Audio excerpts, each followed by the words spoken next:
ကောဇာတက္ကရာ103ခုနှစ်ကစုံလာပြည့်နေ့ဖြစ်ပါတယ်တရားအလောင်းတော်ဟာသူဇာတာသူတို့သမီးကလူအပ်တဲ့ကနာနှုတ်ဆုံးကိုဖုံးပေးပြီးနေရန္ဒရာမြစ်ကမ်းရဲ့အင်းကြီးတာယာတဲ့အင်ဂျင်ဥယျာဉ်မှာ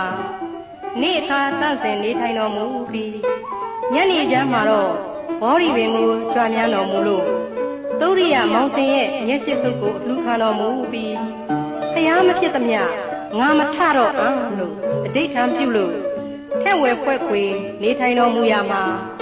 ယမတရားနတ်အများတို့ဟာ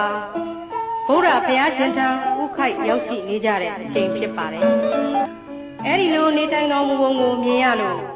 ဧကံမုတ်ချဖျားဖြစ်တော်မှာပဲလို့သိတဲ့မနတ်မင်းဟာနတ်စစ်တီတွေကိုတတ်မတော်ကြီးဖန်တီးလိုက်ပါတယ်အဲဒီနတ်စစ်တီတတ်မတော်ကြီးဟာဆိုရင်ရှေ့က12ယူဇနာလက်ဝဲလက်ရာ12ယူဇနာစီအထက်9ယူဇနာနဲ့